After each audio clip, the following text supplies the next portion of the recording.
በጌታ የተወደዳችሁ ውድ የእግዚአብሔር ወንድና ሴት ልጆች እንደምን ቆያችሁ?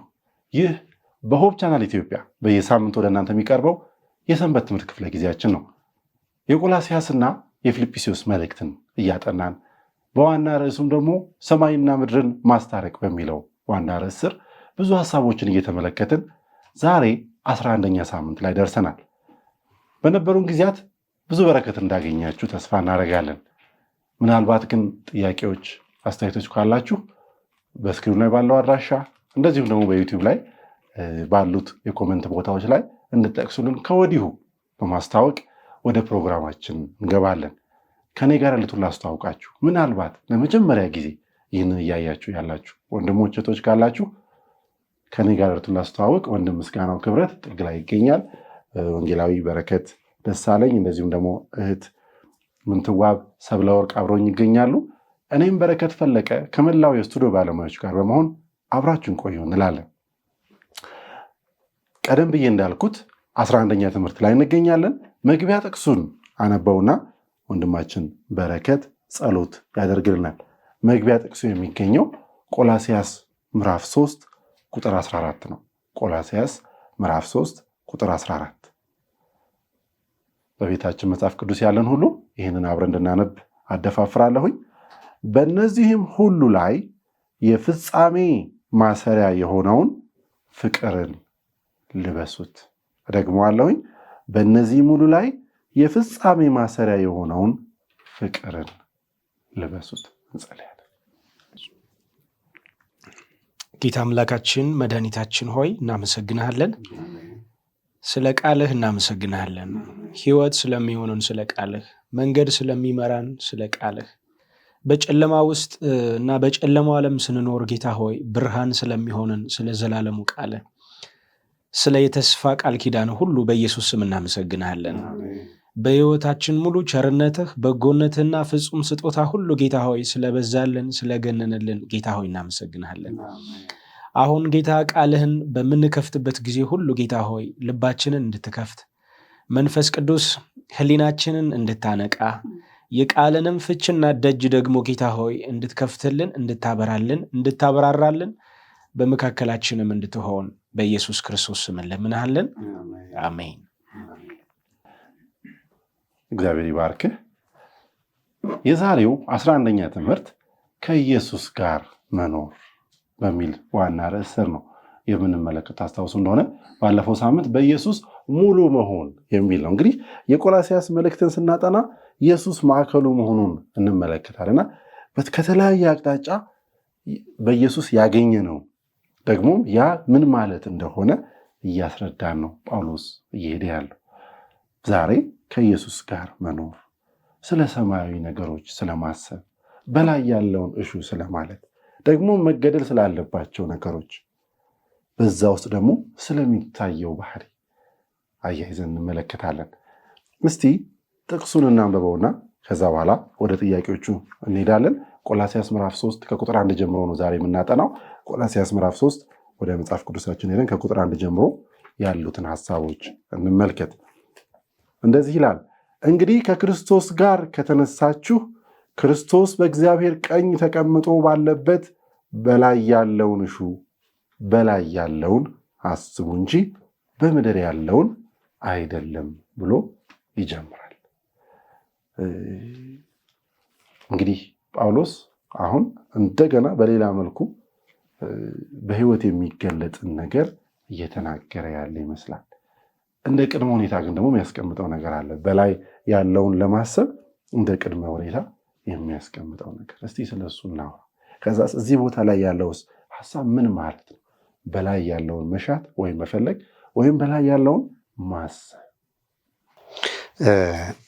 እንግዲህ ሐሳቡን ለመጀመሪያ ያክል በቁጥር 1 እና በቁጥር 2 ላይ ወሳኝ የሆኑ ቃላቶች አሉ። በላይ ያለውን እሹ ወይ ደግሞ ፈልጉ፣ በላይ ያለውን ደግሞ አስቡ የሚሉ መሰረታዊ የሆኑ ቃላቶችን እናገኛለን። እና ምን ማለት ናቸው? በላይ ያለውን እሹ፣ በላይ ያለውን አስቡ ሲል ምን ማለት ነው ብለን ስናስብ እንግዲህ እኛ ሁላችንም ክርስቲያን የሆነን እንግዲህ በዚህ ምድር ስንኖር የሰማይ ዜጎች እንደሆነን በተግባር የምንገልጽበት የምናሳይበት ነገሮች ናቸው። እንግዲህ በፊልጵስዩስ ትምህርታችን ላይ ምዕራፍ 3 ቁጥር 20 ላይ የሰማይ ዜጎች እንደሆንን ሁላችንንም ተነግሮናልና ስለዚህ ኢቨን ክርስቶስ መጥቶ ይዞን እስኪሄድ ድረስ በሰማይ መኖር እስክንጀምር ድረስ በዚህ ምድር እንኖራለን። ስለዚህ በዚህ ምድር ኖርን እንጂ እኛ ሁላችን የሰማይ ዜጎች ነንና ስለዚህ ማሰብም መፈለግን ያለብን ስለ ሰማዩ መንግስትን ነውና ይህንን ሀሳብ ፊልጵስዩስም ላይ ማስታውሰው እኛ አገራችን በየት ነው? በሰማይ ነው። ፊልጵስዩስ 3:20 ከዛ ጋር የሚያያዝ ነገር ይታያል። ስለዚህ መፈለግ ስንል እንግዲህ ወደ እርምጃ የሚያስኬድ ነገር ነው። ወደ እርምጃ የምንገባበት ነገር ነውና ምንድነው መፈለግ ስንል እንግዲህ በህይወታችን ቅድሚያ የምንሰጠው ነገር አለ። ዋነኛ የሆነ ነገር በህይወታችን ቅድሚያ የምንሰጠው ያ ነገር ደግሞ በጣም የምንከታተለው ዋጋ ከፍለን የምንፈልገው ነገር አለና ያ መሆን ያለበት ምንድነው? ሰማያዊ መንግስት ነው። ክርስቶስ መጥቶ ሲወስደን ያዘጋጀልን ሰማያዊ ቤታችን ነውና ምንድነው መፈለግ ያለብን ስንል በማቴዎስ ምዕራፍ 6 ቁጥር 33 ላይ ምንድነው የሚለው? እንዲህ ይላል፣ ነገር ግን አስቀድማችሁ የእግዚአብሔርን መንግስት ጽድቁንም ፈለጉ፣ ይህ ሁሉ ይጨመርላችኋል ይላልና ትኩረታችን መሆን ያለበት ይሄ ለሚያልፈው ዓለም ላይ አይደለም። የማያልፍ መንግስት አለን በሰማይ እና ያንን መፈለግ አለብን። ስለዚህ ጊዜያችንን፣ ገንዘባችንን ወይ ደግሞ ሁለንተናችንን ወይ ደግሞ የምንወስነው ነገር ሁሉ የእግዚአብሔር ፈቃድ ያለበት ለእግዚአብሔር ፈቃድ የተገዛ መሆን አለበት። ያንን ማድረግ አለብን። ሌላው እንግዲህ ፈልጉ ካለ በኋላ ወይም እሹ ካለ በኋላ አስቡ የሚል ነገር አለ። ሐሳብ ይሄ በአእምሮ ውስጥ የሚካሄድ ነገር ነውና ይሄ ሐሳባችን በአእምሮ ውስጥ የሚካሄደው ይሄ እንትን ለሰማይ መንግስት ገጣሚ መሆን እንዳለበት ጳውሎስ ይነግረናልና ሐሳባችን ይሄ ምኞታችን፣ እሴቶቻችን፣ ሁለንተናዊ ነገራችን ላይ ይሄ በምድራዊ መመዘኛ መመዘን የለበትም። ስለዚህ ሁሉ ነገራችን፣ ሐሳባችን፣ ምኞታችን ሁሉ በሰማያዊ መመዘኛ መመዘን አለበት። ያ ደግሞ ለመንግስቱ ብቁ የሚያደርገን መሆን አለበት ይላልና በሮሜ 8:5 ላይ ምንድነው የሚለው?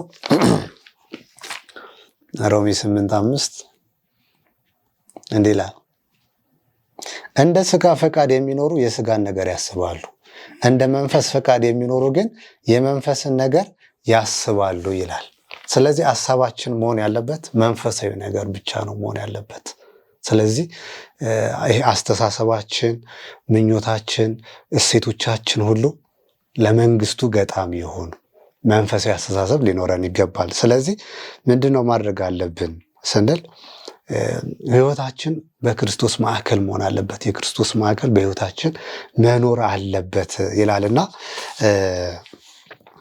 በላይ ያለውን ለመፈለግ በላይ ያለውን ለማሰብ ቅድመ ሁኔታዎች የተቀመጡልን ነገሮች አሉ። ቅድም ስታነባቸው የተገለጹ ነገሮች አሉ። ከቁጥር 1 ጀምሮ ምንድነው የሚለው? እንግዲህ ከክርስቶስ ጋር ከተነሳችሁ ከክርስቶስ በእግዚአብሔር ቀኝ ተቀምጦ ባለበት በላይ ያለውን እሹ፣ በላይ ያለውን አስቡ ይላል። አንደኛው ቅድመ ሁኔታ ምንድነው? ከክርስቶስ ጋር መነሳት ማለት ነው። ይሄ መንፈሳዊ ትንሣኤን ያሳየናል እና ከክርስቶስ ጋር ስንነሳ ከመንፈሳዊ ሞት ወደ መንፈሳዊ ህይወትነት ነው የምንሸጋገረው። ስለዚህ አንደኛው ቅድመ ሁኔታ በቁጥር 1 የምናገኘው ከክርስቶስ ጋር መነሳት ያስፈልገናል። ሁለተኛው ቁጥር 3 ላይ የምናገኘው አለ፣ ሞታችኋልና በህይወታችሁም እግዚአብሔር ከክርስቶስ ጋር ተሰውሯልና ህይወታችሁን የሆነውን ክርስቶስ በሚገለጥበት ጊዜ በዚያ ጊዜ እናንተም ደግሞ ከእርሱ ጋር በክብር ትገለጣላችሁ ይላልና ሁለተኛው ሞታችኋል ይላል። ለኃጢአት መሞት፣ ይሄ አሮጌው ማንነታችንን፣ አስተሳሰባችንን ያ ሁሉ የሞተ ነው። ከክርስቶስ ጋር ስነሳ አዲስ ህይወት ነው ያለን። ስለዚህ አንደኛው ቅድመ ሁኔታ መሞትን ያመለክታል ማለት ነውና ስለዚህ ከሞትን በኋላ ምንድነው? አዲስ ህይወት ነው ያለን። ያ ህይወት ደግሞ የኛ ህይወት አይደለም። በእኛ ውስጥ ኢየሱስ ክርስቶስ የሚኖረው ህይወት ነው። ገላትያ ምዕራፍ 2 ቁጥር 20 ላይ ያብራራልናል። ጊዜ ለመቆጠብ ያክል ምንድነው? ከክርስቶስ ጋር ተሰቅያለሁ። አሁን የሚኖረው ህይወት ክርስቶስ በእኔ ውስጥ የሚኖረው ህይወት ነው ይላልና፣ ስለዚህ ለኃጢአት መሞትን እንደ ቅድመ ሁኔታ ይወስደዋል። ከዛ የመጨረሻው ህይወታችን በክርስቶስ የተሰወረ ነው። የተሰወረ ሲባል ዓለም ሊደርስበት የማይችል ኃጢአት ሊደርስበት የማይችል፣ ምክንያቱም በክርስቶስ ተሰውሯል። ሰይጣን ሊነካው ሊደርስበት የማይችል ነውና ዮሐንስ 10:28 ላይ ይላልና ይህንን ጥቅስ ይህንን ሐሳብ በደንብ አድርጎ ያብራራዋል። ስለዚህ መፈለግን ማሰብን የሚለው ሐሳብ በዚህ ለመግለጽ እሞክራለሁ። እግዚአብሔር ይባርክ። በጣም አስገራሚ የሆኑ ነገሮችን ነው የነገረን። እግዚአብሔር ይባርክ። ምስጌ ከክርስቶስ ጋር ከተነሳችሁ የሚለው አሁን ከክርስቶስ ጋር ተነሱ አይደለም፣ ተነስታችኋል። አሁን ይሄ ወንጌሉ ነው። በመጀመሪያ ወንጌሉ ነው። ምንድነው ወንጌሉ? ከክርስቶስ ጋር ሞተን ከሱ ጋር ተነስተናል። በሱ ያመንን ሞተናል፣ ከሱ ጋር ተነስተናል። መነሳት ብቻ ሳይሆን በክርስቶስ ኢየሱስ በኩል ተሰውረናል። እና ምንድነው የሚለው? እንደውም ህይወታችሁ አይደል የሚለው ሞታችኋልና ህይወታችሁም በእግዚአብሔር ከክርስቶስ ጋር ተሰውሯልና። ስለዚህ በክርስቶስ ኢየሱስ ነው የተጠቀለል ነው። በክርስቶስ ኢየሱስ ውስጥ ነው። በክርስቶስ ውስጥ ሆነን በእግዚአብሔር ፊት እንታያለን። ኢየሱስ እኛን ወክለው ሁሉ ማለት ነው። እና ስለዚህ ከተነሳችሁ እንደውም ህይወታችሁ የሆነው ክርስቶስ ይላል። ይህ ከሆነ በጣም ብዙ ነገሮችን ብዙ አማራጮችን የሚደፍን በጣም ኃይለኛ ጥቅስ ነው። ምንድነው? ሌላን ነገር ለማሰብ ለሌላ ነገር ለመኖር በፍጹም የተረፈ የቀረ ምንም አይነት ነገር የለም። ምንድን ነው የሚለው? እሱ ህይወታችሁ ነው። ህይወት አንድ ሰው ህይወቴ ነው ካለ ምን ማለት ነው? የዘላለም ህይወት ሰጥቶኛል ብቻ አይደለም። አዎ የዘላለም ህይወት ሰጥቶኛል። ያ ህይወት የማን ነው? ሰጥቶኛል ከተባለ እኮ ሰጥቶኛል እና የምኖረው ሌላ ህይወት የለም ማለት ነው። የእሱ ህይወት ይኖራል። እሱ ህይወቴ ከሆነ የእሱ ህይወት ይኖራል። ስለዚህ ምን እያላቸው ነው? ልዩ ልዩ ሐሳብ ጠላልፎ ይዟቸዋል። ልዩ ልዩ ምኞት በደንብ ወጥሮ ስለያዛቸው ለልዩ ልዩ ምኞትና ሐሳብ የሚሰግዱ ከሆነ ሐሳባችሁ መሆን ያለበት ፍላጎታቸው ለሌላ ነገር ሰግዶ ከሆነ የልባቸው መሻት ሁሉ ሩጫቸው ሁሉ ለምድራዊ ነገር ሆኖ ከሆነ ይሄ ሁሉ መሆን ያለበት በላይ ላለው ነው። ምክንያቱም ተነስታችኋል፣ በላይ ነው ያላችሁ። እሱ ህይወታችሁ ነው። በእውነቱ ወንጌሉ ይሄ ነው። ክርስቶስ ገንዘባችን ነው። ክርስቶስ ሀብታችን ነው። አለን የምንለው ሀብት በቃ ገንዘባችን ኢየሱስ ነው። ከሀብት በላይ እኮ ህይወት አለ። ከህይወት በላይ ምን ሊሆን ይችላል? ስለዚህ ህይወታችን ነው። ይሄ ተማጽኖም ነው። በጣም ጥሪ ነው። እሱን ዋና የማድረግ ጥሪ፣ እሱን የማስቀደም፣ እሱን የማሰብ፣ ሰማያዊ ነገር ብቻ የማሰብ፣ ሰማያዊ ነገር ብቻ የማስቀደም፣ ሰማያዊ ነገር ብቻ ዘወትር ለመከታተል በጣም የቀረበ ጥሪ ነው። እግዚአብሔር ይባርክ። ህይወታችሁ የሆነ ክርስቶስ እንግዲህ ስትናገር ሁለታችሁ ስትናገሩ ከምን ጋር እያያዝልኛል? ለእኔ ህይወት ብሏል። ሌላ ቦታ ላይ ፊልጵስዩስ ነው እዚሁ ላይ ለእኔ ህይወት ማን ነው አለ? ክርስቶስ ነው፣ ሞትም ጥቅሜ ነው። ያንን እዚህ ጋር ደግሞ በሌላ መልኩ ይገልጸዋል። ህይወታችሁ የሆነ ክርስቶስ በሚገለጥበት ጊዜ በዚያን ጊዜ እናንተ ደግሞ ከእርሱ ጋር በክብር ትገለጣላችሁ ይላል እና በክርስቶስ ደግሞ ተሰውራችኋል የሚለው አገላለጽ በጣም ልብን የሚነካ ነው። እምነታችንም የበለጠ እንድናጸና የራሳችን የምንለው ጽድቅ የለንም።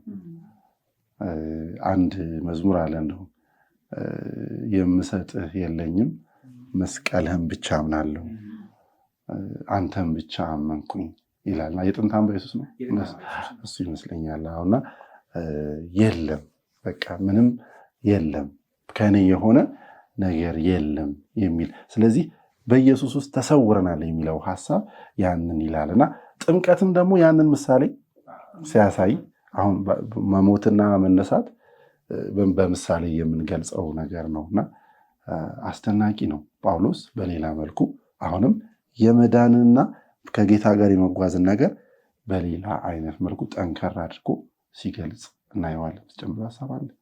አይ ሁሉንም ተብሏል። ዋናው ግን ክርስቶስ ነው። አሁን እንደተባለው ማለት ነው። ባለፈው ፊልጵስዩስን ስናጠና መፈለግንም ማድረግንም የሚያደርገው እራሱ ክርስቶስ ነው እና ይህንን በላይ ያለውን መሻት እንድንሻም እንድናደርገው የሚያደርገው ክርስቶስ ነው እና የራሳችን ውጤት አይደለም። እንግዲህ ከክርስቶስ ጋር ከተነሳችሁ ካለ ያንን የሚያደርገው ራሱ በላይ ያለውን እንድንሻ በላይ ያለውን እንድናስብ የሚያደርገው ኢየሱስ እንደሆነ እናያለን። ይህን ለማስተዋል እግዚአብሔር ይባርክሽ። ስለዚህ አንደኛ ራሳችን እንድንመረምር ነው። ምን ያክል ነው በላይ ያለውን እያሰብኩ ያለሁት? እንደው ሚዛን ላይ ቢቀመጥ የሰማይ መላእክት ቢመዝኑ አንድ ጽሑፍ አለ እንደዚህ አይነት ሐሳብ የእግዚአብሔር ቤት ያሉ ሰዎች ሐሳባቸው ሳይ በቃ ምድራዊ በጣም አመዝኖ አዩ ተብሎ የተጻፈ ነገር አለና ያ እውነት ነው ወደኛም ሲመጣ ማለት ከሆነ በጣም ጥያቄ ውስጥ ልንገባ ይገባናል። ግን አሁን እንዳለችው ነው የሚያስችለን ማን ነው? ጌታ ነው። በጌታ ስር እንውደቅ። ሐሳባችንን ዘላለማዊ ሰማያዊ በላይ ያለውን ማሰብ እንድንችል ያስችለናል። እውነት የሆነውን ሁሉ ቅን የሆነውን ሁሉ እያለ ፊልጵስዩስ 4:8 ላይ አስቡ ያለውን ነገር ሁሉ ከዚሁ ጋር ተያይዞ ያለ ሰማያዊ ናቸው እነዚህ። ይህንንም የሚያስችለን ጌታ በመንፈስ ቅዱስ አማካኝነት ነው። እኛ ግን ምን እንበል? እሺ እንበል፣ ራሳችንን ለሱ እናስረክብ። እግዚአብሔር ይርዳን። ስንቀጥል ጳውሎስ እዛ ጋር ሞታችኋል ካለ በኋላ መልሶ እንደገና ቁጥር 5 ላይ ግደሉ። አረ ምንድን ነው ነገሩ? ጨርሰን በቃ አለቀ ብለን ስንመጣ እንደገና ሌላ ነገር ያለ ይመስላል። እስቲ ጥቅሱን እናንብበው። ቁጥር 5 ላይ እንግዲህ በምድር ያሉትን ብልቶቻችሁን ግደሉ፣ እነዚህም ዝሙት፣ ርኩሰት፣ ፍትወት፣ ክፉ ምኞት፣ ጣዖትን ማምለክ የሆነ መጎምጀት ነው። በእነዚህ ጠንቅ የእግዚአብሔር ቁጣ በማይታዘዙ ልጆች ላይ ይመጣል። እናንተም ደግሞ ትኖሩባቸው በነበራችሁ ጊዜ በፊት በእነዚህ ተመላለሳችሁ። አሁን ግን እናንተ ደግሞ ቁጣንና ንዴትን፣ ክፋትን እያለ ያው ይቀጥላል። እነዚህ የብልቶች የሚላቸው የክፉ ስራዎች ናቸውና እንግዲህ ከላይ እንዳየነው ሙታችኋል ብቻ ሳይሆን ተነስታችኋል ብሎ ነበር። እንደውም በአዲስ ህይወት እንደውም ህይወታችሁም ክርስቶስ ነው ተብሎ ሳያበቃ እንደገና በምድር ያሉትን ብልቶቻችሁን በሰማይ ናችሁ ይላል። በሰማይ ናችሁ፣ ብልቶቻችን ደግሞ በምድር እንዳለ። አሁን በሰማይ ተነስታችኋል፣ ተሰውራችኋል፣ በሰማይ ነው ያላችሁ በክርስቶስ ኢየሱስ። አሁን ደግሞ በምድር ያሉትን በሰማይ ስፍራ ባረከን ሁሉ። በሰማይ ስፍራ በክርስቶስ ኢየሱስ በመንፈሳዊ በረከት ባርኳችኋል። ከዛም ያም በረከት አንዱ በሱ በኢየሱስ የተሰወርንበት ነው እና እንደገና ወደ ምድር ያመጣዋል እና ግደሉ ይላል። እና ይሄ ሞትን በተመለከተ መጽሐፍ ቅዱስ ጥርት ያለ ነገር ይሰጣል። አንድ ክፍል ብቻ ነው ስጋ ከክርስቶስ ጋር እንደሞተ የሚናገረው። እሱም አሮጌው ሰዋችን ከክርስቶስ ጋር እንደተሰቀለ እናውቃለን የሚል ነው። ግን በሁሉም ስፍራ ስለ አሮጌው ሰው፣ ስለ ስጋና ስለ ስጋ ስራ፣ ስለ ስጋ ምኞት የተጻፉት ጥቅሶች ሁሉ፣ ሀሳቦች ሁሉ ግደሏቸው ነው። ግደሏቸው ወይም ደግሞ ስቀሏቸው። ለምሳሌ የክርስቶስ ኢየሱስ የሆኑት ስጋን ከክፉ ምኞቱና መሻቱ ጋር ሰቀሉት ማለት መሻቱ አለ፣ ምኞቱ አለ፣ ስጋ አለ፣ ግን ሰቀሉት። እነማን ናቸው የሰቀሉት? የክርስቶስ የሆኑት። ሞታችኋል ሲል ግን ሙቱ የሚል ቃል አይናገርም መጽሐፍ ቅዱስ አዲስ ኪዳን ውስጥ እንድንሞት ጥሪ አያቀርብም። ሞታችኋል ነው የሚለው። የሞት ነው ከክርስቶስ ኢየሱስ ጋር ነው። አንዱ ስለ ሁሉ ሞተ፣ እንግዲያውስ ሁሉ ሞቱ ተብሏል። በአንዱ በክርስቶስ ኢየሱስ ውስጥ ሆነን ሁላችንም ከሕግ ለሚጠበቅብን ጥያቄ ሁሉ ዋጋ ከፍለናል። ያው በሱ ውስጥ በመሆን በኢየሱስ ክርስቶስ በመሆን እና ሞተናል። መሞት ብቻ ሳይሆን አሁን ምንድነው እናንተ ከክርስቶስ ኢየሱስ ጋር ተነስታችሁ አሁን ሕያው ሆናችሁ ትኖራላችሁ። ሕያው ሆናችሁ የምትኖሩት ግን ለእግዚአብሔር ነው የሚለው። ሕያውነታችን ለእግዚአብሔር ነው። ሙትነታችን ደግሞ ለኃጢአት ነው፣ ለስጋ ፍሬ፣ ለስጋ ስራ ሁሉ ሙት ነን። ምንድን ነው አስቀድማችሁ እኮ ይላል እናንተ በፊት ለእነዚህ ነገሮች ትመላለሱባቸው ነበራቸው። ቲቶ ላይ እንደውም ሕያዋን ሆናችሁ፣ ኤፌሶን ምዕራፍ 2 ራሱ ለዲያብሎስ በአየር ላይ ለሚዞረው አለቃ ፍቃድ፣ ለዲያብሎስ ፍቃድ ሕያዋን ሆናችሁ ትኖሩ ነበረ። ሕያዋን ሆናችሁ ማለት ለዛ ነው የምንኖረው፣ ሌላ ጣፋንታ የለም። ለዲያብሎስ ፍቃድ፣ ለስጋ ፍቃድ ብቻ በህይወት ኖረ እንገዛ ነበር። አሁን ግን ሞታችኋል። አሁን ስጋ ሞተ ምናምን አይደለም፣ የስጋ ፍቃድ ሞተ፣ የስጋ ሀሳብ ሞተ ሳይሆን እናንተ ሞታችሁ። እናንተ ሞታችሁ የማንን ፍቃድ ታደርጋላችሁ? አሁን ሕያው ናችሁ አለ። ሕያውነታችሁ ደግሞ ለእግዚአብሔር ነው። ሮሜ ምዕራፍ 6 እሱን ነው የሚለው። ሰውነታችሁን የጽድቅ የጦር ዕቃ አድርገን አቅርቡ ይላል። የጽድቅ የጦር ዕቃ። ስለዚህ ለስጋ ሙተናል፣ ለስጋ ስራ ሙተናል። አስቀድመን ሰውነታችን ሁሉ የኃጢአት ባሪያ ነበረ፣ ኃጢአትን ነበር የምንፈጽምበት። አሁን ግን ለዚያ ነገር ሙተን ለክርስቶስ ኢየሱስ ሕያው ሆነናል። የምንኖረው ግን አሁን ምንድነው? ለክርስቶስ ኢየሱስ ለእግዚአብሔር ነው። ሕያዋን ሆነን የምንሞተው ማለት ነው። የምንኖረው ሕያዋን ሆነን የምንኖረው ነገር ግን ስጋ እንደሞተ ምኞቱ እንደሞተ አይናገርም መጽሐፍ ቅዱስ። ይልቁንስ ስቀሉት፣ ግደሉት እያለ ነው የሚናገረው። እና ስጋ አሁንም አለ፣ ስፍራውን አልለቀቀም፣ ምኞቱ አለ። ይህን ሀሳብ ግን በደንብ የሚያስረዳልን ጳውሎስ ምን አለ? ዓለም እኔ ለዓለም ከተሰቀልኩበት ዓለምም ለእኔ ከተሰቀለበት ከክርስቶስ ኢየሱስ መስቀል በቀር ሌላ ትምክህት ከኔ ይራቅ ሲል ዓለም ለሱ መች ነው የተሰቀለው? ዓለም ተሰቅሏል። አሁን እኔ ለዓለም ማለት እሺ ሞትኩ ከክርስቶስ ጋር ሕያው ሁኜ ይኖራለሁ፣ ክርስቶስ በእኔ ይኖራል የሚለውን ነው የሚይዘው። ግን ዓለም ለእኔ ከተሰቀለበት ማለት ዓለም መቼ ነው የተሰቀለው? ግን በጣም የተያያዙ ናቸው። ምንድን ነው እሱ ለዓለም ከሞት ዓለም ለሱ ሞቷል ማለት ነው። ምንም በህይወቱ ላይ ምንም ለውጥ አያመጣም። ዓለም በጳውሎስ ህይወት ላይ ምንም ለውጥ አያመጣም። ሕያው ሆኖ ሊሰራ አይችልም። እሱ በክርስቶስ መስቀል ላይ ሲሰቀል ዓለምና ምኞቱ ሁሉ እንደተሰቀለለት ነው የተናገረው። ስለዚህ ግን ዓለም አለ፣ ምኞቱ አለ፣ ኃጢአተኛ ስጋ አለ፣ ምኞቱ ሀሳቡ አለ። አሁን እሱን ግደሉት ብሎ ብልት ይላል፣ እንደውም ብልቶቻችሁን። ስለዚህ የስጋ ስራዎች አሉ፣ እነሱን ነው እንድንገድል። ዝሙት፣ ርኩሰት፣ መዳራት፣ እነዚህ በግብር የሚፈጸሙ ኃጢአቶች ናቸው። አንድ ሰው በክርስቶስ ኢየሱስ ድኖ እኮ ኃጢአት ይሰራል። በክርስቶስ ኢየሱስ በእግዚአብሔር ፊት ጻድቅ ሆኖ ግን በኃጢአት ስር ይኖራል። በክርስቶስ ኢየሱስ ነፃ ወጥቶ የኃጢአት ባሪያ ሆኖ ይኖራል። ስለዚህ አሁን የኃጢአትን መግደል ነው። ሮሜ ምዕራፍ 8 ቁጥር 12 ላይ ብናነበው መልካም ነው። ሮሜ ምዕራፍ 8 ቁጥር 12 እንግዲህ ወንድሞቼ ሆይ ዕዳ አለብን፣ እንደ ሥጋ ፍቃድ ግን እንኖር ዘንድ ለሥጋ አይደለም።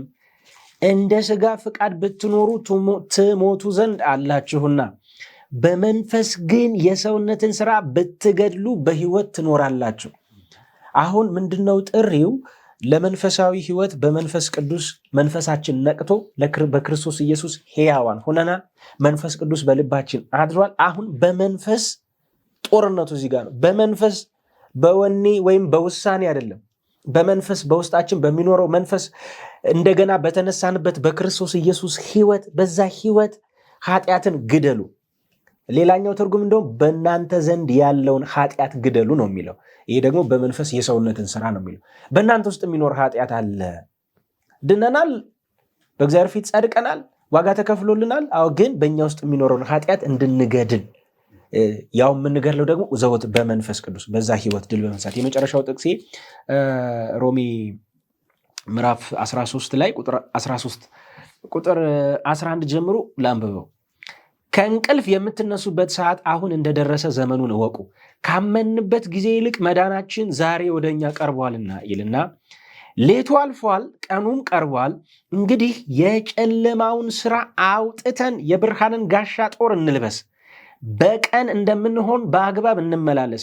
በዘፈንና በስካር አይሁን፣ በዝሙትና በመዳራት አይሁን፣ በክርክርና በቅንዓት አይሁን። ነገር ግን ጌታን ኢየሱስ ክርስቶስን ልበሱት። ምኞቱንም እንዲፈጽም ለስጋ አታስቡ። አሁን ይሄ ነው። ስጋ አለ፣ ምኞቱ አለ። ግን ስለ ስጋ ብታስቡ ስጋ በቀጥታ ወዲያው ፈጥኖ ከመቅስፈት ፈቃዱንና መኞቱን ይፈጽማል። ስለዚህ ከክርስቶስ ኢየሱስ ጋር ሕይወት አለን፣ መንፈስ ቅዱስ በልባችን አለ። ስለዚህ በመንፈሱ የስጋን ስራ መግደል፣ ኃጢአትን መግደል፣ ከዛስ አውልቆ መጣል። የጨለማውን ስራ አይደል የሚለው? የጨለማውን ስራ መግፈፍ ብቻ አይደለም፣ መልበስ፣ ኢየሱስን መልበስ። የሚቀጥለው ሐሳብ ስለ ልብስ ነው። ቆላሲያስ ላይ የሚቀጥለው ሐሳብ ይሄን ልበሱ፣ አንዱን አስወግደን ሌላው እንድንለብስ የምንለብሰውን ይቀጥላልና ይሄንን ነገር ማውለቅ ነው። እንግዲህ ይሄ ነው ደግሞ የክርስትና ዋናው ነገር። በኢየሱስ ክርስቶስ አምነን መዳናችን የሚገለጠው እዚህ ጋር ነው። ስለዚህ ግደሉ የሚለው በውስጣችን ያለውን በስጋ ሊገለጥ ያለውን የስጋን ምኞትና ሐሳብ ነው። እኛ ግን ሙተናል፣ ሕይወትን በክርስቶስ ኢየሱስ አግኝተናል። በውስጣችን ያለው ላይ ግን ጦርነት አለ። ይህንን ጳውሎስ መልካሙ ገድል ይለዋል። እግዚአብሔር ይባርክ። ጥቅስ ላንብብና ሀሳብ መጨመር ለምትፈልጉ መልሼ ሀሳብ እሰጣለሁ። እዚሁ ይህንን ጥቅስ እንግዲህ የስጋ እንደ ስጋ ፍሬ ወይም በሌላ ቦታ ላይ የስጋ ስራ ተብሎ የተገለጹትን በሌላ መልኩ እየገለጻቸው እንዳለ ነው የምንረዳውና እነዚህም ዝሙትና ርኩሰት፣ ፍትወትም፣ ክፉ ምኞትም፣ ጣዖትን ማምለክ የሆነ መጎምጀት ነው። በእነዚህም ጠንቅ የእግዚአብሔር ቁጣ በማይታዘዙ ልጆች ላይ ይመጣል። እናንተም ደግሞ ትኖሩባችሁ በነበራችሁ ጊዜ በፊት በእነዚህ ተመላለሳችሁ። አሁን ግን እናንተ ደግሞ ቁጣንና ንዴትን፣ ክፋትንም፣ ከአፋችሁም ስድብን፣ የሚያሳፍርንም ንግግር እነዚህን ሁሉ አስወግዱ። እርስ በርሳችሁ ውሸት አትነጋገሩ ያለሁት ቆላስይስ 3:9 ላይ ነው። አሮጌውን ሰው ከስራው ጋር ገፋችሁታልና የፈጠረውንም ምሳሌ እንዲመስል ዕውቀትን ለማግኘት የሚታደሰውን አዲሱን ሰው ለብሳችሁታል። በዚያም የግሪክ ሰው አይሁዳዊም፣ የተገረዘም ያልተገረዘም፣ አረማዊም፣ እስኩቴስም፣ ባሪያም ጨዋ ሰውም መሆን አልተቻለም። ነገር ግን ክርስቶስ ሁሉ ነው፣ በሁሉም ነው። በጣም በከፍተኛ ኃይለ ቃል ይደመድማል። ጨምሩት ካለ ለመጨመር ያክል እንግዲህ እነዚህ የምድር ብልቶች ተብሎ የተዘረዘሩትን እነሱን እንግዲህ ካልገደላችሁ ከተባለ በእነዚህ ጠንቅ የምትኖሩ ከሆነ የእግዚአብሔር ቁጣ በእናንተ ላይ ይሆናል ይላል። በእናንተ ላይ እና የእግዚአብሔር ቁጣ ሲባል እንግዲህ ሰው ሲያጠፋ ሌሎች ጥፋቱን እየገለጹ ይጮሃሉ አይደል? የእግዚአብሔር ቁጣ ግን ለነዛ ነገሮች ተላልፎ መሰጠት፣ በቃ እንደ ፍላጎታቸው እንደ ምኞታቸው አሳልፎ ይሰጣቸዋል ማለት ነውና ለማስተውል አእምሮ አሳልፎ ሰጣቸው። ሮሜ 1 ከ18 እስከ 24 ያንን ሐሳብ በደንብ አድርጎ ያብራራዋልና ተላልፎ መሰጠት እንግዲህ አስቡት እና ተፈጥሯዊ ወዳልሆነ ፍትወት ራሱ ተላልፎ እንደሚሰጡ ይሄ ወንድ ከወንድ ጋር ሴት ከዛ አሁን ዓለም ተጨማልቃበት ያለችው ነገር ለእንደዚህ አይነት አስተሳሰብ ተላልፎ እንደሚሰጡ ጥቅሳችን ይገልጻልና ስለዚህ እነዚህን የዓለም ብልቶች እንዴት ነው መግደል ያለብን ስንል እንዴት ነው መግደል ያለብን ስንል ደግሞ አንድ ምንጩን ማወቅ ያስፈላጊ ነው እና ትኩረታችንን፣ ፍላጎታችንን፣ ሐሳባችንን ከእግዚአብሔር የሚነጥል ሁሉ እነዚህ የምድር ብልቶች ናቸውና ምንጩን ካወቀን መግደል እንችላለን። በቃ ከምንጩ ከመሰረቱ መግደል እንችላለን። ሌላው ይሄ ዕለት ዕለት ያለን ውሳኔ ጳውሎስ ምን ይላል? ዕለት ዕለት ሞት አለ ይላል። ዕለት ዕለት መሞት አለብን። ዕለት ዕለት እነዚህን መግደል አለብን። ጥቅሱን ራሱ አንደኛ ቆሮንቶስ 15:31 ላይ ይህንን ሐሳብ በደንብ አድርጎ ይገልጸዋል። ሌላው ትኩረታችንን መቀየር አለብን። እነዚህ ነገሮች ሐሳባችንን፣ ፍላጎታችንን፣ መሻታችን እንትን እንዳይፈልጉ ማለት ይህን ሁሉ ማንነታችን እንዳይወስዱ ትኩረታችን ሁሉ ወደ ሰማዩ መሆን አለበት። ሐሳባችን፣ አእምሯችን ሁሉ በሰማዩ ነገር ቢዚ ሲሆን ለዚህ ለምድር ብልቶች ምንም አይነት ቦታ የለንም፣ አይኖረንም። ስለዚህ ትኩረታችንን በመቀየር የምድር ብልቶች የተባሉትን እነዚያ የተዘረዘሩትን ነገሮች ሁሉ መግደል እንችላለን እና አእምሯችን በሰማያዊ ብርሃን በተሞላ ቁጥር የምድር ጨለማ ከአእምሯችን ቶታሊ ይጠፋል ማለት ነውና በዛ መንገድ መግደል እንችላለን። የሚገርመው ካልገደላችኋቸው ይገድሏቸዋል አይነት እንትን አለው። ግደሏቸው። አሁን ቅድም ያነበብነው የሮሜ እንደ ስጋ ፍቃድ ብትመላለሱ ግን ትሞቱ ዘንድ አላችሁ። እዚህ ጋር ጥሪው ግደሏቸው ነው እና ስለዚህ ግደሏቸው አለዚያ ይገድሏቸዋል። እንደውም እኮ በእነሱ ጠንቅ አንደኛ የእግዚአብሔር ስም ይሰደባል። በእነዚህ እንትኖች አሁን በጣም የተቸገር ነው። አማኞች እኛ ጋር ነው የሚበዛው እኮ የተዘረከረከ ህይወት፣ መልክ ያጣ ህይወት እኛ ጋር ይበዛል በጣም። ዓለም እኮ እንደ ሁሉም አሁን ክርስቲያን ሊሆን ምን ቀረው እስኪባል ድረስ በጣም ክርስቲያኑ ማህበረሰብ በጣም በዝቷል። አንዳንዱ ጥያቄ እኮ ሀገር አሜሪካ እኮ የአማኝ ሀገር ናት፣ የክርስትና ሀገር ናት። ግን እያንዳንዱ የላሸቀ ስነ ምግባር በጣም የጠለቀ የኃጢአት አዘቅት ውስጥ የገባው በጣም አማኙ ነው። ስለዚህ አሁን በጣም ወቅታዊ ጥሪ ነው። ግደሏቸው፣ ይገሏቸዋል። ምንም ተስፋና ማስተባበያ የለውም። ይገሏቸዋል። አንደኛ ስሙ ይሰደባል፣ ሌላው ደግሞ ቁጣው በእናንተ ላይ ይሆናል የሚልም አንድ መልእክት አለው። ያው የተናገሩትን ጥቅሶቹን ለማንሳት ነው። አሁን ቅድም ወንድሜ ምስጋናው በየቀኑ እንሞታለን ብሏል። ሌላ ቦታ ላይ ደግሞ ጳውሎስ በየቀኑ እንታደሳለን ይላል። እግዚአብሔር ይመስገን። እና የት ነው የምናገኘው? ሁለተኛ ቆሮንቶስ 4:16 ላይ ምን ይላል? ስለዚህ አንታክትም፣ ነገር ግን የውጩ ሰውነታችን ቢጠፋ እንኳን የውስጡ ሰውነታችን ዕለት ዕለት ይታደሳል ይላል። እና ያው ቅድም እንዳልነው ክርስቶስ በእኛ ኢየሱስ በእኛ ነው ይህንን ዕለት ዕለት የሚያደርገው። ግን ፈቃደኝነታችን ይጠይቃል። በየዕለቱ እሱን መምረጥ፣ በየዕለቱ ለኃጢአትን ብያልኩኝ ኢየሱስን እንደምፈልግ እሱን በማሰብ እሱ መጠማጠማችን ይጠይቃል። እና ያንን የሚያደርገው እሱ እንደሆነ እናያለን። ሌላው ደግሞ ኤፌሶን 4 ላይ ኤፌሶን 4 ከቁጥር ስንት ጀምሮ ነው? ከ22 እስከ 24 ያለውን አነበዋለሁ። ከዚሁ ጋር ተመሳሳይ የሆነ ነገር ሲናገር ከ22 እስከ 24 ፊተኛ ኑሯችሁን እያሰባችሁ እንደሚያታልል ምኞት የሚጠፋውን አሮጌውን ሰው አስወግዱ፣ በአእምሯችሁ መንፈስ ታደሱ፣ ለእውነትም በሚሆን ጽድቅና ቅድስና እንደ እግዚአብሔር ምሳሌ የተፈጠረውን አዲሱን ሰው ልበሱ ይላልና እነዚህ ሁሉ ጳውሎስ እኔ የገረመኝ ነገር ይህን ጥናት ስናጠና ቆላሳይስ ከሁለተኛ ቆሮንቶስ ጋር ከኤፌሶን ጋር ተያያዥነት ያለው ነው። እየደጋገመ ጳውሎስ እነዚህ ምክሮች ሲሰጠና ያለን እና ቅድም እንደተባለው በጣም አስፈላጊ ነገር ነው እና ያንንም ማድረግንም መፈለግንም አሁንም የምናገረው በኢየሱስ ነው የሚሆነው። እንዳውም እንደገና ሁለተኛ ቆሮንቶስ 3:17 እና 18 ላይ ያለውን ስናነበው ሁለተኛ ቆሮንቶስ 3:17 እና 18 ላይ እንደዚህ ይላል፣ ጌታ መንፈስ ነው፣ የጌታ መንፈስ ባለበት በዚያ አርነት አለ።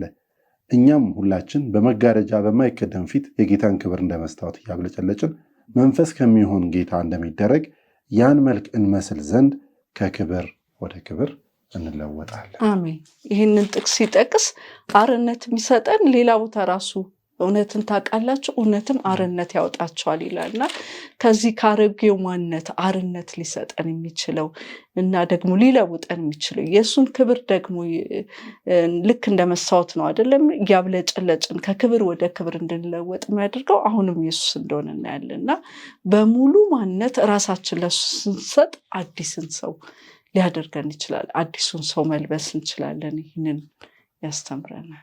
እግዚአብሔር ይባርክሽ፣ እግዚአብሔር ይባርካችሁ። ከቆይታችን ስንመለስ አንድ ጥያቄ ምናልባት አይምሯችሁ ውስጥ ሊመጣ ይችላል።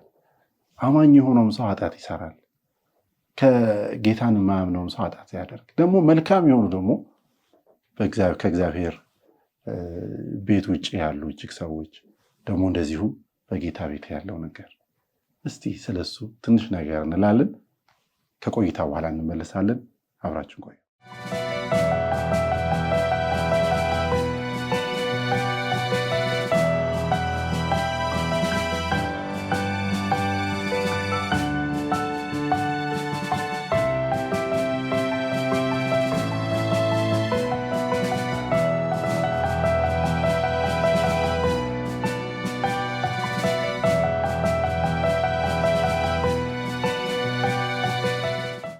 በጌታ የተወደዳችሁ የእግዚአብሔር ወንድና ሴት ልጆች ከእረፍት ተመልሰናል። መልካም በረከት እያገኛችሁ እንደሆነ እናምናለን። ቆላስይስ ምዕራፍ 3 ከቁጥር 1 እስከ 11 ያለውን ሐሳብ በተወሰነ መልኩ ተመልክተናል። አስገራሚ የሆነ ትኩረትን እንድንለውጥ የሚያደርግ ደግሞም ሊለበስ የሚገባውና ሊወልቅ የሚገባው ሊገደል የሚገባውና ደግሞም በእኛ ውስጥ ሕያው ሊሆን ስለሚገባው ነገር ጳውሎስ የተናገረበት ነገር፣ ሰማያዊው ነገር ሊተኮርበት ይገባል። ሰማያዊ ነገር ሊታሰብ ይገባል። ሰማያዊ ነገር ቅድሚያ ሊሰጠው ይገባል። ምድራዊው የስጋዊው ነገር ደግሞ ሊገደል ይገባዋል። መሞት አለ ደግሞ ሊገደል ይገባዋል የሚሉትን ሀሳቦች እየተመለከትን መጨረሻ ላይ አንድ ጥያቄ አነሳው። በጌታ ቤት ያሉ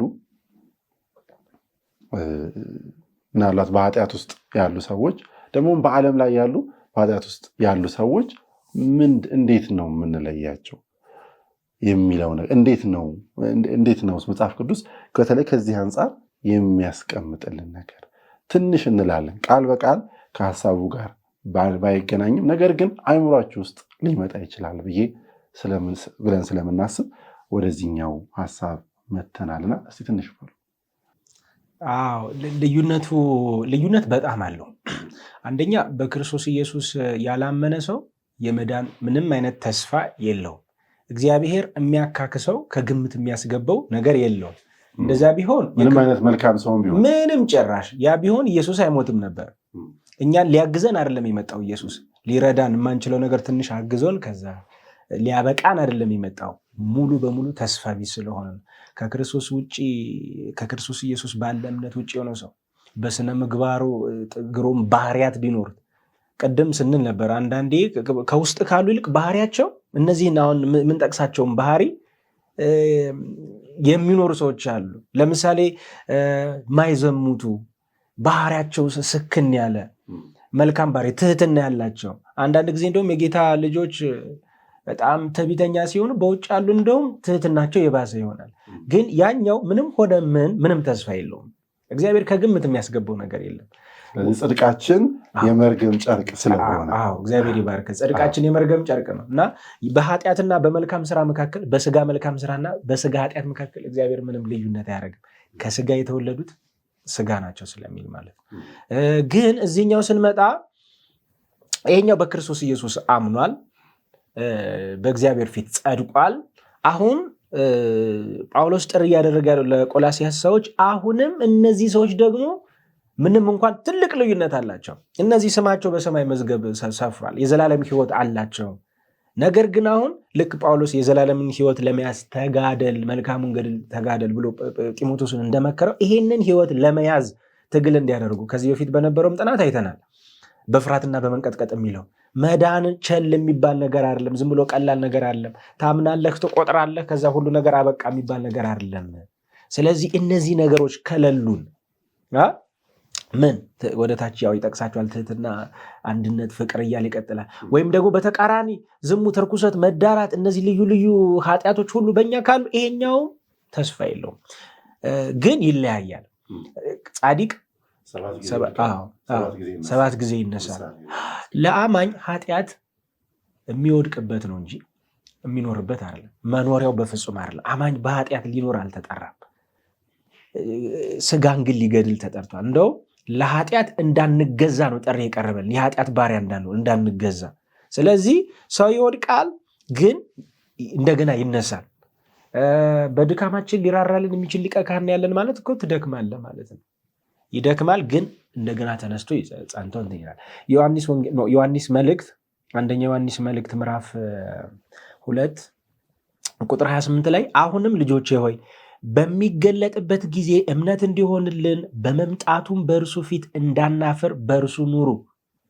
ምንድን ነው የሚለው የቆላስይሱ? በእነዚህ ጠንቅ የእግዚአብሔር ቁጣ በማያምኑት ላይ አይደለም፣ እሱ በማያምኑት ላይ ይላል። አሁን ራዕይ መጽሐፍ አለ በማያምኑት ላይ እንደሚወርድ ቁጣ። ይሄ ደግሞ የማይታዘዝ ስለ አማኝ ነው የሚያወራው። በማይታዘዙት ላይ ቁጣው ይወርዳል። ስለዚህ በመገለጡ ቀን በፊቱ እንዳናፈር። ማፈር አለ፣ በመገለጡ ቀን ማፈር አለ። እንዳናፈር ምን እናርግ? አላውቃችሁም እንዳንባል ምን እናደርግ? ፈጽሞ አላውቃችሁም እንዳንባል ምን እናደርግ? በእርሱ እንኖር ይላል። በእርሱ መኖር ማለት ያው ቅድም የዘረዘር ነው። ጻድቅ እንደሆነ ካወቃችሁ ማን እሱ አሁን እግዚአብሔር ጻድቅ እንደሆነ ካወቃችሁ ጽድቅን የሚያደርግ ሁሉ ከእርሱ እንደተወለደ ወቁ እንጂ። ከእሱ የተወለደ ሁሉ ምን ማድረግ አለበት ነው? ጽድቅ ማድረግ አለበት። የተጠራ ነው ለእንደዚህ ዝም ብሎ ለተራ ህይወት አይደለም። በኃጢአት ውስጥ ኑረን ተዘፍቀን ለመኖር አይደለም። እንዴ ክርስቶስ ነፃ አውጥቷችሁ እኮ እንዴት በባርነት ትኖራላችሁ ተብለናል። ወይም በነፃነት ልንኖር ክርስቶስ ነፃ አወጣን። ገላትያ ምዕራፍ 5 ቁጥር 1 ላይ ያወጣን ነፃ ያወጣን በነፃነት እንድንኖር ነው። በኃጢአት እየኖሩ ነፃነት እንዴት ብሎ ቋንቋው ሊገጥም ይችላል? ስለዚህ እሱ ጻድቅ ነው። ጻድቅ እንደሆነ ታውቃላችሁ። እንግዲያስ ከእርሱ የሆነ ከእርሱ የተወለደ ከእርሱ ጋር የተነሳ በሰማያዊ ስፍራ የተቀመጠ እሱማ ጻድቅ ነው። ምዕራፍ 3 ደግሞ ቁጥር 3 ላይ ከቁጥር 1 ሲጀምር አብ እንዴት ያለውን ፍቅር ሰጠን የእግዚአብሔር ልጆች ተብለን እንጠራ ዘንድ ይልና ይሄኛውን በረከት ነው የተሰጠን በክርስቶስ ኢየሱስ የተባረክንበት ነው። ልጅነታችንን ካወራ በኋላ በእርሱ ቁጥር 3 በእርሱ ይህንን ተስፋ የሚያደርግ ሁሉ እርሱ ንጹሕ እንደሆነ ራሱን ያነጻል። አሁን ይሄ ነው በቃ ጥሪው። በእርሱ ይሄ ተስፋ አለው። ልጅነት አለኝ ይላል። ከክርስቶስ ኢየሱስ ጋር ተነስቻለሁ ይላል። ያምናል። በወንጌሉ አምኗል። በረከቱን ሁሉ ቆጥሯል። እሺ እሱ ንጹሕ ነው። ስለዚህ ራሱን ያነጻ ዘንድ ያስፈልጋል። ስለዚህ ጳውሎስ ጠሪ እያደረገ ያለው አንጻ ከዛም ጋር ይያዛል። ስለዚህ እምነታችን በስራ ሊገለጥ ክርስቶስ በእኛ ውስጥ መሆኑ ሊታይ ይገባዋል። ብንወድቅ ግን ተስፋ እንቁረጥ፣ እንነሳለን። ጻድቅ ነው የሚለው ያልጸደቀ ሰው አለ። ጻድቅ 7 ጊዜ ይወድቃል፣ 7 ጊዜ ይነሳል። ስለዚህ መነሳትን ተስፋ አድርገን እንድንታገል ይህን በውስጣችን ያለውን ትግል ደግሞ ለጌታ እንድናስረክብ ለጌታ ሁለመናችን እንድናስረክብ ጥሪ ያቀርብልናል። ስለዚህ በጌታ ያመነ ሰው መንገዱ እንደዚህ ነው። ኃጢአት ምንም አያደርግም ማለት ግን አይደለም። ቅድም በተደጋጋሚ ተገልጿል። ምንም አያደርግም ማለትም አይደለም። ምናልባት ለመጀመሪያ ጊዜ ወደ ቤተክርስቲያን የምትመጡ ወንድሞች እህቶች፣ ምናልባት የማይገባ ነገር የጌታ ልጆች ሲናገሩ ብትሰሙ በቃ እነዚህማ እንትን አይደሉም የሚል አይነት ውስጥ እንዳንገባ በአንድ ጊዜ። ሁለተኛ እራሱ ያ ሰው ደግሞ በቃ ጥሩ መንገድን ጀምሬያለሁ ከጌታ ጋር መልካም መንገድን ጀምሬያለሁ ካለ በኋላ ቢወድቅ ወይኔ በቃ እኔማ የለሁም እንዳይል ጌታ ተስፋን ሰጥቶናል፣ መነሳትን ሰጥቶናል። ያነሳናል፣ እንደገና ወደ ቀናው መንገድ ይመለሰናል። ስለዚህ ያ ነው ልዩነቱ። በዛኛው መንገድ ማመፅ እየቀጠለ ነው፣ ጌታን አያከብርም። በዚህኛው መንገድ ግን ምን አለው? መነሳት አለው፣ ተስፋ አለው፣ ከጌታ ጋር እንደገና መያያዝ አለው እና በጌታ ላይ ማመኑንም የካደ አይደለም፣ ሲክድ ነው። ያ በጣም ከፍተኛው የሆነ ጌታንም የሚያሳዝነው ነገር እና ውድ ወገኖች ወደ ጌታ ነው። ምናልባት እኔ እኮ መልካም ሰው ነኝ፣ ጥሩ ነው ማደርገው፣ ከሰው ጋር አልነካካም፣ ሰውም ስለኔ የሚናገረው ነገር መልካም፣ ስለዚህ አለቀ እኔ ድኛለሁ ጨርሻለሁ እንዳንል በጌታ ውስጥ መሰወር ይፈለግብናል። አብረን ልንሞት ደግሞም እሱ በእኛ ውስጥ እንዲኖር ሕያው ልንሆን፣ እሱ በእኛ ውስጥ ሕያው እንዲሆን ደግሞ ልንፈቅድለት ይገባል። ይሄ ነው መንገዱ። እያወራን ያለነው ስለ ሃይማኖት ድርጅት አይደለም። ከጌታ ጋር ምን ስለማለት ስለመጣበቅ፣ ከጌታ ጋር ስለመሆን፣ ከዛ በኋላ ቃሉን ወደ መስማት፣ በዛ ውስጥ መንገዱን እየመራን ይሄዳል። እንመለስ። ወደ መጨረሻዎቹ ሐሳቦች እየመጣን ነው ያለ ነው። ስለ አዲሱ ሰው ደግሞ እስቲ እናውራ። ስለ አዲሱ ሰው ባህሪያት በዚሁ ክፍል ላይ ከቁጥር 12 ጀምሮ የተገለጹ ባህሪያት አሉ እና እነዚህም ባህሪያት እስቲ እንመልከታቸውና እንዴት ነው ደግሞ የራሳችን ልናደርግ የምንችለው የሚለው እንዴት ነው የራሳችን ማድረግ የምንችለው ከሚለው ስጀምር እኛ ሳንሆን ህይወታችን ሆነ ኢየሱስ ነው ያንን ማድረግ የሚችለው። አሁን እንዳልከው ደግሞ ጥቅሶቹን ስናነብ እዛው ቆላስይስ 3:12 ጀምሮ ከ12 እስከ 14 ያለው መጀመሪያ አነበዋለሁ። ምን ይላል? እንግዲህ እንደ እግዚአብሔር ምርጦች ቅዱሳን ሆናችሁ የተወደዳችሁ ሆናችሁ ምሕረትን፣ ርኅራኄን፣ ቸርነትን፣ ትህትናን፣ የዋህነትን፣ ትዕግስትን ልበሱ። እርስ በርሳችሁ ትዕግስትን አድርጉ። ማንም በባልንጀራው ላይ የሚነቅፈው ነገር ካለው ይቅር ተባባሉ። ክርስቶስ ይቅር እንዳላችሁ እናንተ ደግሞ እንዲሁ አድርጉ። በእነዚህ ሁሉ ላይ የፍጻሜ ማሰሪያ የሆነውን ፍቅርን ልበሱት ይላል እና ሲጠቀልለው እንደውም የፍጻሜ ማሰሪያ የሆነውን ፍቅር ልበሱት። እነዚህ ሁሉ ነገሮች በምን ይጠቃልላሉ? በፍቅር ይጠቃልላሉ ይላልና እንደውም የሚገርመው ነገር እንደ እግዚአብሔር ምርጦች እያለ ይናገራል እና ከዚህ በፊት የዛሬ 3 ወር በፊት ስናጠና ስለ ኢያሱ መጽሐፍም እያጠናን ነበረ። እግዚአብሔር ምርጦች ብሎ የመረጣቸው የእስራኤል ልጆችን ነበረ እና የእስራኤል ልጆች ምን ነበር ዓላማው? በእነሱ ምክንያት ዓለም ሁሉ ወንጌል እንዲያውቅ ወይንም ስለ እግዚአብሔር ስለ ኢየሱስ እንዲያውቅ ነበር። ግን እንዳለመታደል ሆኖ ያንን አልተጠቀሙበትም እና ምርጥነታቸው ቀረ። ዛሬ ግን ኢየሱስን ለሚያምን ሁሉ ምርጦች ብሎ ይጠራል እና ይህንን ማረጋገጥ የምንችለው እንዴት ነው? ሮሜ 8:3 ላይ ሄደን ስናነብ ሮሜ 8:33 ማለት ነው። ሌላም ጥቅሳለን ስናነብ ስለ ምርጦች እነማን እንደሆኑ እዛ ጋር በደንብ ይናገራል። ሮሜ 8:33 ላይ ምን ይላል? እግዚአብሔር የመረጣቸውን ማን ይከሳቸዋል? የሚያጸድቅ እግዚአብሔር ነው፣ የሚኮንንስ ማን ነው ይላል እና የሚመርጠን በኢየሱስ የተነሳ ራሱ እግዚአብሔር እንደሆነ ኢየሱስን ስናምን የእግዚአብሔር ምርጦች ተብለን እንጠራለን። ሌላው ደግሞ ለምንድን ነው የተመረጥነው ብሎ ራሱ ጴጥሮስ ራሱ ሲናገር አንደኛ ጴጥሮስ 2:9 ላይ ራሱ ሲናገር ምን ይላል? እናንተ ግን ከጨለማ ወደሚደነቅ ብርሃን የጠራችሁ የእርሱን በጎነት እንድትነግሩ የተመረጠ ትውልድ፣ የንጉሥ ካህናት፣ ቅዱስ ሕዝብ፣ ለርስቱም የተለየ ወገን ናችሁ እያለ እንደው እናንተ ቀድሞ ወገን አልነበራችሁም፣ አሁን ግን የእግዚአብሔር ወገን ናችሁ። እናንተ ምሕረት ያገኛችሁ አልነበራችሁም፣ አሁን ግን ምሕረት አግኝታችኋል። ምሕረት ያገኘ ሰው ደግሞ ምን ያደርጋል? ምሕረትን ይሰጣል። እዚህ ጋር እንዳነበብነው ይቅር ባይ፣ አፍቃሪ፣ ርኅሩኆች እንሆናለን።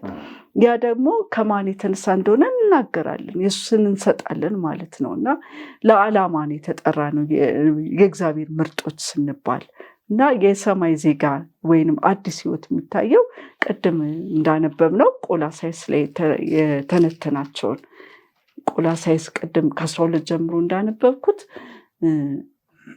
ምሕረትን፣ ርኅራኄን፣ ቸርነትን፣ ትህትናን፣ የዋህነትን፣ ትዕግስትን ልበሱ። ከዛ በላይ ደግሞ የእነዚህ ሁሉ መጠቅለያ የሆነው ፍቅርን ልበሱት እያለ ይናገራል። ከዛ ደግሞ ከ16 ጀምሮ ያለውን ልቀጥልና ምን ይላል? 16 እና 17 እዛው ቆላስይስ 3:16 እና 17 ላይ ምን ይላል? የእግዚአብሔር ቃል በሙላት ይኖርባችሁ፣ በጥበብ ሁሉ እርስ በርሳችሁ አስተምሩና ገስጹ፣ በመዝሙርና በዝማሬ በመንፈሳዊም ቅኔ በጸጋው በልባችሁ ለእግዚአብሔር ዘምሩ። እግዚአብሔር አብ በእርሱ ያመሰገናችሁ በቃል ቢሆን ወይም በስራ የምታደርጉትን ሁሉ በጌታ በኢየሱስ ስም አድርጉት ይላል እና ልክ የአዲስ ሕይወት ልምምድ ስንጀምር እነዚህን ደግሞ እንቀጥላለን ማለት ነው። አንደኛ ምን ይሆናል? እዚህ ጋር እንዳለው ከ16 ጀምሮ አይደል ያነበብኩት? ምን ይላል?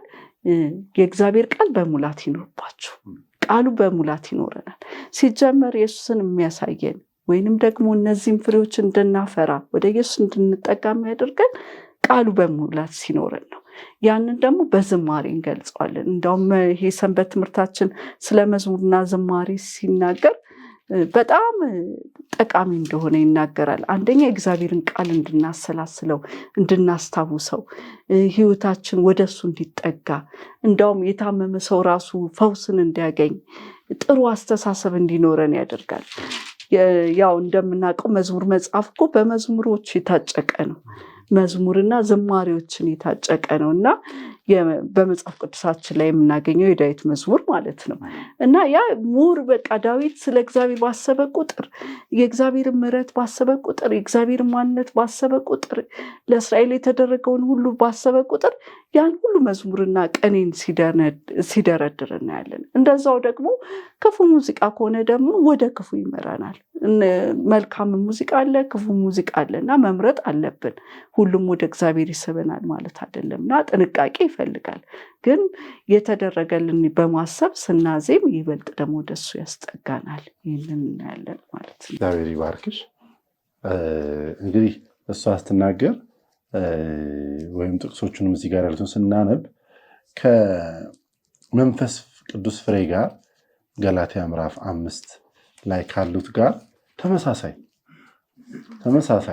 አብዛኛዎቹ ተመሳሳይ ሆነው እናያቸዋለን እና ልበሱ የተባሉት ነገሮች ምሕረትን፣ ርኅራኄን፣ ቸርነትን እያነበብኩ ያለሁት ቁጥር 12 ጀምሮ ነው። ቆላስይስ 3:12 ምሕረትን፣ ርኅራኄን፣ ቸርነትን፣ ትህትናን፣ የዋህነትን፣ ትዕግስትን ልበሱ። እርስ በርሳችሁ ትዕግስትን አድርጉ። ማንም በባልንጀራው ላይ የሚነቅፈው ነገር ካለው ይቅር ተባባሉ። ክርስቶስ ይቅር እንዳላችሁ እናንተ ደግሞ እንዲሁ አድርጉ። በእነዚህም ላይ የፍጻሜ ማሰሪያ የሆነውን ፍቅርን ልበሱት። ከዛ ወደ ገላትያ ምዕራፍ 5 ቁጥር 22 ጋር ስንመጣ የመንፈስ ፍሬ ግን ብሎ ቅድሚያ ደግሞ እዚህ ጋር ምን ያደርጋል? ፍቅር፣ ደስታ፣ ሰላም፣ ትዕግስት፣ ቸርነት፣ በጎነት፣ እምነት፣ የዋህነት፣ ራስን መግዛት ነው እያለ ይናገራልና አስገራሚ ነው። ሁለቱን ነገሮች ቅድምም ስጋን ስለመግደል ሲናገር እዛ ጋር ተቀራራቢ የሆኑ ኃጢአቶችን ነው እየገለጸ ያለው። ደግሞም እዚህም ጋር ሲመጣ ፍሬውን መንፈስ ቅዱስ ፍሬ ተብሎ የተጠቀሱትም ነገሮች በሙሉ ምንድናቸው? በተመሳሳይ እዚህም ቦታ ላይ የምናገኛቸው ናቸው። አዲሱ ሰው ሊለብሳቸው የሚገባ ነገር እስቲ ጨምሩበት። መታደስ የሚለው አዲሱን ሰው ልበሱት ይልና ያ ሰው የአዲሱ ሰው የሚታደስ ነው የሚለው። የሚታደሰው ደግሞ በእውቀት ነው ይላል። አሁን በእውቀት የሚታደሰውን አዲሱን ሰው ለብሳችሁታል። አሁን ይሄ ሌላም ጥሪ ያለው እውቀቱ ከሌለ ወደኋላ እኮ ይናገራል። የእግዚአብሔር ቃል በሙላት እንዲኖርብን እና የእግዚአብሔር ቃል በሙላት ሲኖርብን ያና አዲሱ ሰው ይታደሳል፣ ይጎለብታል። አሁን ይህንን ነገር ለማድረግ ፍቅር፣ ርኅራኄ፣ ቸርነት፣ ትዕግስትና ኃይል አልባ ነው የሚያደርገን። አዲሱ ሰው ሲመገብ እሱን ስንመገበው ይጎለብታል፣ ይመጣሉ። ግን በጣም ማለትም እኔ ሌላ ያለው ምንድን ነው? ልበሷቸው። እነዚህ ልብስ ናቸው፣ የሰው ልብስ ናቸው፣ ጌጡ ናቸው ለሰው በጣም ማለት ነው። እነዚህ አሁን ቢሆኑ ጥሩ ነው የሚባሉ አይደሉም። አሁን በጣም ብዙ ጊዜ ቁም ነገር አናደርጋቸውም። ለምሳሌ የሚበሳጭ ሰው ብስጭቱን ቁም ነገር ላይ ያደርገው ይችላል። ለምሳሌ ትህትናን ያን ያክል ቁም ነገር አናደርገውም። የሚታየ ምንድነው? ትሁት ካልሆንንም ማለት ትዕቢተኛ ለመሆናችን ብቻ ነው። በደንብ በትዕቢት ተነፋፍተን ሌላ ነገር አለማድረጋችን ብቻ ነው እንጂ የምናስበው ትህትና ማለት ምን ማለት ነው የሚለውን ከቁም አንቆጥረው።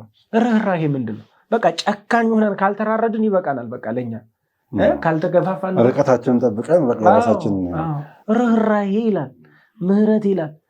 እንዴ የምንንከባከባቸው እኮ ናቸው እነዚህ። ለምሳሌ እርስ በርሳቸው ይቅር ተባባሉ ሲል ስንት ቁርሾ አለ። አንድ አማኝ እንዴት አፋችንን ሞልተን ደግሞ እኮ እንናገራለን። አስቀይሞኝ ተቀይሜው እንዲሁኝ የቀረው ስናሳውቅና ስንገልጥ ራሱ ሀፍረት ራሱ አይሰማንም። ትልቅ ነገር አይደለም። ይሄ ልብስ ነው፣ የክርስትና ልብስና ጌጡ የሰው ይኸው የአዲሱ ሰው ይሄ የሌለው እንደውም ሁለተኛ ጴጥሮስ ላይ ምዕራፍ 1 ላይ እናንብበው መሰለኝ። በእምነታችሁ ላይ በጎነትን ቁጥር 5 ላይ ነው የሚጀምረው። ስለዚህ ምክንያት ትጋትን ሁሉ እያሳያችሁ በእምነታችሁ ላይ በጎነትን ጨምሩ፣ በበጎነትም ላይ እውቀትን፣ በእውቀትም ላይ ራስን መግዛት፣ ራስን በመግዛት መጽናትን፣ በመጽናትም እግዚአብሔርን መምሰል፣ እግዚአብሔርን በመምሰል የወንድማማቾችን መዋደድ፣ በወንድማማቾች መዋደድ ፍቅርን ጨምሩ ይልና እነዚህ ነገሮች ለእናንተ ሆኖ ቢበዙ በጌታችን በኢየሱስ ክርስቶስ እውቀት ስራ ፈቶችና ፍሬ ቢሶች እንዳትሆኑ ያደርጓችኋል ብሎ እነዚህ ነገሮች የሌሉት እውር ነውና በቅርብም ያለውን ብቻ ያህል የቀደመውን ኃጢአቱን መንጻት ትቷል። ዕውርነት እነዚህ ነገር የሌሉት አዲስ ሰው ለብሶ አዲሱ ሰው አዲስ ሰው ሆኖ በክርስቶስ ኢየሱስ በማመን አዲስ ሰው ሆኖ ይሄ ግን የሌለው ዕውርና ፍሬ ቢስ የሆነ ሰው ነው እንደው የሚለው። እነዚህ ነገር ያልበዙለት ሰው ስራ ፈት ነው ማለት የለም፣ እየተሰራ አይደለም ማለት አዲሱ ሰው እየተሰራ አይደለም። ምንም ስራ ፈትና ፍሬ ቢስ ነው፣ ደግሞ የታወረ ነው፣ ራቁት ነው። ከራቁትነት ጋር ተያይዞ አንደኛው ጴጥሮስ ላይ የመጀመሪያው ደብዳቤው ላይ ምዕራፍ 3 ላይ ስለ ሴቶች ባህሪ ሲናገር ቁጥር 1 ላይ እንደዚህ ይላል፣ እንዲሁም እናንተ ሚስቶች ሆይ ከባሎቻችሁ አንዳንዶች ለትምህርት የማይታዘዙ ቢኖሩ በፍርሃት ያለውን ንጹሕ ኑሯችሁን እየተመለከቱ ያለ ትምህርት በሚስቶቻቸው ኑሮ እንዲገኙ ተገዙላቸው። አማኝ አይደሉም ወይም በእግዚአብሔር ስርዓት አይሄዱም፣ ያስቸግራሉ። ግን የእናንተን ምን እያዩ ንጹሑን ኑሮ ተናግራችሁ አሳምናችሁ ምናምን አይደለም፣ የእናንተን ዝም ብሎ ንጹሑን ኑሯችሁን ሲያዩ ምን ይላሉ ነው? ያለ ትምህርት ሳይነገራቸው ሳይብራራላቸው አስተማሪ ሳይቆምላቸው በእናንተ ኑሮ ብቻ እንትን እንዲሉ ተገዙላቸው ነው። ከዛስ ለእናንተም ፀጉርን በመሸረብና ወርቅን በማንጠልጠልም ወይም ልብስን በመጎናጸፍ በውጭ የሆነ ሽልማት አይሆንላችሁ፣ ነገር ግን በእግዚአብሔር ፊት ዋጋው እጅግ የከበረ የዋህና ዝግተኛ መንፈስ ያለውን የማይጠፋውን ልብስ ለብሶ የተሰወረ ልብ ይሆንላችሁ። አሁን ይሄ አንዱ ከዛኛው የተጠቀሰ አንዱ ባህሪ ብቻ ነው። ለሴት ልብሷ ዝግተኛ መንፈስ፣ ይሄን አንዱን ያነሳው። ሁሉም ናቸው፣ ልብሳችን ናቸው። እና በውጭ ካለው ውበት ይልቅ በእግዚአብሔር ፊት ዋጋቸው የከበረ ልብሶች እነዚህ ናቸው። ትህትና ዋጋ የከበረ ልብስ ነው። የክርስቲያን ጌጡ ነው፣ መደረቢያው ነው፣ በቃ የሚታይበት ነው። ፍቅር፣ ርኅራኄ፣ ቸርነት፣ ምሕረት፣ ይቅር ባይነት እነዚህ ሁሉ ልብስ ናቸው። እግዚአብሔር ይባርክ። ስለዚህ እንድንለብስ ጌታ ደግሞ እየጠራን ነው ያለው። እንግዲህ ስለ ልብስ ስናወራ ብዙ ጊዜ የክርስቶስ የጸጋ ልብስ ወይ እንደዚህ እያለን ስናወራ በጣም ሩቅ አድርገን የምናየው ነገር አለ። እነዚህ ባህሪያት ናቸው አይደል? ልበሱ ልበሱ ልበሱ በተደጋጋሚ እያለ ነው ያለው። አዲሱን ሰው ልበሱ ሲባል የክርስቶስን ባህሪ ማሳየት ነው ማለት ነው። ዮሐንስ ራእይም ላይ ሙሽሪቷ ተዘጋጅታለች ከተባለ በኋላ የሚናገረው ነገር ከባህሪ ጋር ተያያዥ ያለ ነገር ነው ያለው። ቀጭኑ የተልባ እግር የቅዱሳን ጽድቅ ስራ ነው። በባህሪዋ ተገልጧል ማለት ነው። ጌታ በባህሪዋ ተገልጧል ማለት ነው። በቤተ ክርስቲያን ባህሪ፣ በምዕመናን ባህሪ ውስጥ ተገልጧል ማለት ነው። ደግሞ ለዓለም እንደ ከዋክብት ታበራላችሁ ስንል ነበረ ባለፉት ማብሪያችን ይሄ ነው። ከዚህ ውጭ እንዴት በቃ እነዚህ ነገር የሌሉት ራቁት ሁሉ ጨለማ ነው። ማን ሊያየው ይችላል? የምንታይበት የምንደምቅበት ለዓለም እንደ ከዋክብት በየስፍራው የምናበራበት ለምንድን ነው? የእውቀቱን ሽታ በየስፍራው ሁሉ የመዓዛውን ሽታ እንገልጣለን ማለት እኮ ሌላ እግዚአብሔር እኮ ለሙሴ እነዚህ ናቸው ባህሪ ይኳል ስሜ ነው እንጂ ስሜ እነዚህ ናቸው። ስሜን አውጃለሁ ብሎ ስሜ መሐሪ፣ ታጋሽ፣ ይቅር ባይ፣ ባለብዙ ምሕረትና እያለ ዘረዘራቸው። ስለዚህ የእሱ ስም የእሱ ማንነት የሚታየው ወይም ደግሞ ክብርን አሳየኝ ሲለው አይደል ስሙን የነገረው። ስሙ ደግሞ ይሄ ነው፣ የእግዚአብሔር ክብር ነው። የእግዚአብሔርን ክብር ሰው የሚያየው ዓለም የሚያይልን ፍቅሩ፣ ርኅራኄው፣ ትዕግስቱ፣ ቸርነቱ በእኛ ዘንድ ሲገለጡና ስንታይለት ነው። እግዚአብሔር እኛን እያዞረ ማሳየት ይፈልጋል፣ እያዞረ ማሳየት ይፈልጋል። ኢየሱስ የአብ ትክክለኛ ነጸብራቅ አይደለ? ስለዚህ እኛ ደግሞ ያንን መልክ እናንጸባርቃለን እኮ ነው የሚለው።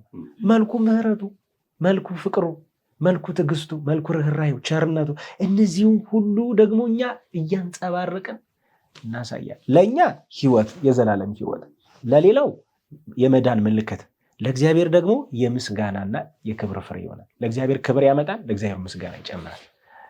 እግዚአብሔር ይባርክ። ስለዚህ ባህሪያችን ላይ ልንሰራ ይገባናል፣ ልንጸልይ ይገባናል፣ ከጌታ ጋር ልንነጋገርበት ይገባናል። እንደ ቀል ልናየው አይገባም። መልካሙን ልናሳድገው፣ ስጋዊውን ደግሞ ልንገድለው፣ ልንታገል ያስፈልጋል። በቃ የዛሬው ክፍል ሲጠቃልል ወደዚህ ይመጣል። አንድ ሀሳብ ወደ አእምሮ መልሶ ይመጣል። የአስሩ ቆነጃጅት ታሪክ ላይ ዘይት አለቀባቸው እና እነዛኞቹ ያዘልቃቸዋል፣ እነዚኞቹ ግን ሊያዘልቃቸው አልቻለም። እሱን ወደ ክርስቶስ ነው የክርስቶስ ምሳሌያዊ ትምህርቶች የሚለው ላይ የሚናገረው ዝም ብሎ ይሄ ስለ መንፈስ ቅዱስ ምናምን አይደለም። ስለምንድን ነው? ስለ ባህሪ ነው። ባህሪን ዝም ብለህ አውጥተህ እንደዚህ ይኸው ለምንት ባህሪ ታጋሹኝ ልላት አልችልም። ሊሰጥ አይችልም። የሚሰጥ ነገር አይደለም። ኦፍኮርስ ልጸልይ ላስተምራት ትችል ይሆናል። ግን ምን አይደለም ከጌታ ጋር ካልተለማመድኩኝ በስተቀር በደንብ ስር ካልሰደድኩኝ በስተቀር እንግዲህ ባለፉት ሳምንታት ያለውን ሁሉ እየጠቀለለ የሚመጣ አይነት ሀሳብ ነው ያለው።